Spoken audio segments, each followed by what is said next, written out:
हम आपसे बोल रहे हैं, आप पीछे मत पड़िए। काम है अपना बाबूजी, गेट के काम करता हूँ बाबूजी। प्लीज़ आप पीछे मत पड़िए। जय गोविंदा जय गोपाला। तो स्वागत है आपका मेरे नए ब्लॉग में।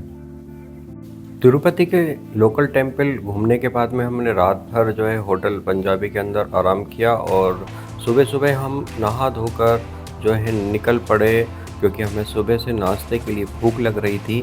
तो हम पहुंच गए पास की ही एक होटल में। मेन्यू कार्ड देखने के बाद में हमने जो है पूड़ी और भाजी जो है मंगवाई, क्योंकि रोज़ रोज़ एक एक वही खा खा के जो है हम परेशान हो गए थे। वही हमने खाया और खाकर हम जो है वापस होटल आए और हमने हमारा सामान पैक करना जो है चालू कर दिया, क्योंकि लगभग 12 बजे के पहले हमारी ट्रेन थी। और मैंने अपना पूरा सामान पैक किया। सामान पैक करने के बाद में उस चाबी को भी लिया, जिस चाबी को 4 से 5 दिन तक मैं अपने हाथों में रखा हुआ था। अपना बैग और होटल की चाबी लिए हुए मैं काउंटर पर पहुंचा। इस होटल के अंदर जो है सीसीटीवी फुटेज लगे हुए थे, पूरी व्यवस्था थी। मैंने जो पूरे दिनों का उनका हिसाब किया, उनको पूरे पैसे दिए। ये मेरे होटल के जो मालिक हैं, चर्मचारी हैं। उसके बाद में हम नीचे पहुंचे और नीचे पहुंचकर हमने सफ़र के लिए खाना पैक करवाया और फिर हम जो है एक मायूसी भरे चेहरे के साथ में होटल पंजाबी से रेलवे स्टेशन की ओर निकल पड़े। लगभग 4 दिन तक हम जो है तिरुपति में रुके, यहाँ पर घूमे, बाबा वेंकटेश के दर्शन किए। एक मायूसी ज़रूर थी, क्योंकि एक मन उदास था, क्योंकि बाबा को छोड़कर वापस जा रहे थे, लेकिन मन में मन्नत की कि हम अगले वर्ष फिर से आपके दर्शन करने के लिए आएंगे। 11:25 समय हो गया था। हमारी ट्रेन रामेश्वर तिरुपति 100 एक नंबर प्लेटफार्म पर खड़ी हुई थी। यहाँ पर बोगी नंबर जो है B2 में मेरा रिजर्वेशन था। मैं अपना बैग उठाकर ट्रेन के ऊपर गेट से अंदर की ओर एंट्री की। अंदर एंट्री पर भीड़ भाड़ बिल्कुल नज़र आ रही थी, क्योंकि सभी अपनी अपनी सीट ढूंढ रहे थे। मैंने भी अपनी सीट ढूंढना चालू किया और ऐसे ही देखते देखते मैं अपनी सीट के नंबर तक पहुंच गया। मेरा सीट नंबर था 32, ऊपर की मुझे सीट मिली थी।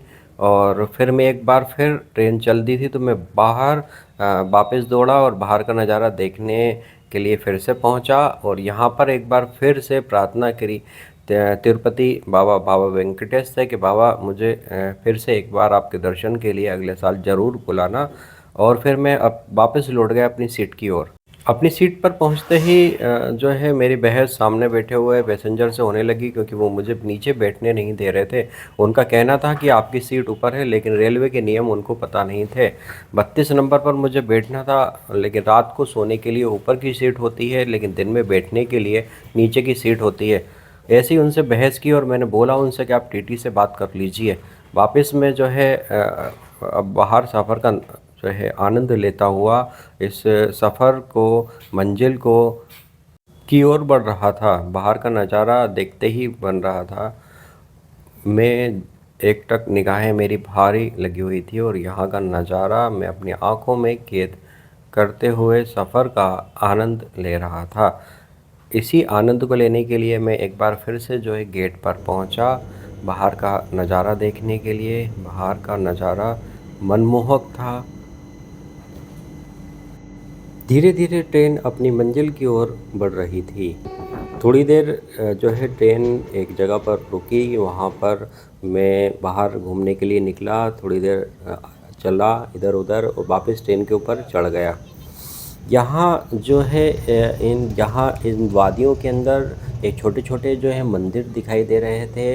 ये मंदिर मनमोहक मंदिर थे, क्योंकि इनकी नक्काशी, इनका चित्रकारी बहुत बारीकी से की गई थी और ये बहुत कम जगह पर दिखाई देती है। ऐसे ही मैं अपना सफ़र को जो है व्यतीत करते हुए बाहर की पहाड़ियों का, पेड़ों का जो है आनंद लेते हुए अपनी मंजिल की ओर बढ़ रहा था। ऊंची ऊंची धीरे धीरे पहाड़ियों का टाइम भी बढ़ आनंद रहा था, लेते फिर मैं हुए फिर सोचा कि मैं थोड़ी एक देर बार सो जाऊँ और फिर वापस मैं जो है अपनी अपनी सीट सीट पर पर पहुंचा वापस आ गया और और फिर फिर कुछ मैंने देर जो के है लिए सोने का सो प्रयास गया। किया, लेकिन क्योंकि ये तीन बार चार बार जो घंटे है मैंने चाय सोचा कि वाले सो जाऊं। बार बार चाय ले लो, चाय ले लो, चाय ले लो चिल्ला रहे थे, जिससे मेरी नींद खुल रही थी। फिर मुझे जो है भूख लगी, तो फिर मैंने जो खाना पैक करवाया था वह खाना जो है मैंने निकाला और फिर जो है मैंने इसको खाया। खाना उसने बहुत अच्छा बनाया था, बड़ा स्वादिष्ट था और मैंने इस स्वादिष्ट खाने का आनंद लिया। फिर एक बार फिर मैं जो बाहर का नज़ारा देखने के लिए फिर से जो है गेट पर पहुंच गया। यहाँ पर जो है नारियल और केले के पेड़ यहाँ पर बहुत अधिक संख्या में दिखाई दे रहे थे, क्योंकि यहाँ पर मुख्य खेती जो है चावल की, केले की और जो है नारियल की जाती है। बाहर का नज़ारा देखने के बाद में एक बार फिर मैं जो है अंदर पहुंचा अपनी सीट पर और देखा कि यहाँ पर बेझिझक बेफ़िक्र होकर यहाँ पर किन्नर जो है उगाई कर रहे थे और मुझसे मेरे ऊपर भी दबाव डाल रहे थे। धीरे धीरे जो है रात का जो है समय हो गया था। मैं बाहर फिर से गेट पर पहुंचा। बाहर का नज़ारा जो है देखते ही बन रहा था और फिर इसके बाद में जो है अपना सफ़र धीरे धीरे जो है आगे बढ़ता हुआ चल रहा था।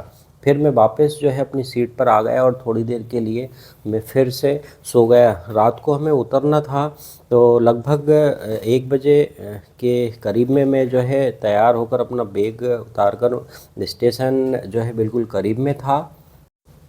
ट्रेन रुकी और हम मदुरई स्टेशन पर रुक गए। फिर बाहर जाने के लिए जो है हमने गेट देखना चालू करा। लगभग 1:24 पर ट्रेन ने हमें उतार दिया था। हम बाहर की ओर जो है निकले और हमें यहाँ पर मीनाक्षी टेम्पल के दर्शन करना था, लेकिन उससे पहले हमें होटल ढूंढना था। तो होटल ढूंढने के लिए यहाँ पर जैसे ही हम बाहर निकले तो एक ऑटो वाला हमारे पीछे इस तरीके से पड़ गया कि हम बता नहीं सकते। इस तरीके से तो कहीं भी नहीं पड़ते होंगे। और इस ऑटो वाले ने पूरी होटलों के पास में जाकर क्या पता अपनी भाषा में क्या प्रयोग किया, जिसकी वजह से हम होटल नहीं मिल पा रही। लेकिन जैसे तैसे हमें वहाँ होटल मिली और रात को जो है अब हम इसी होटल के अंदर जो आराम करेंगे। तो मिलते हैं आपसे कल अगले ब्लॉग के अंदर।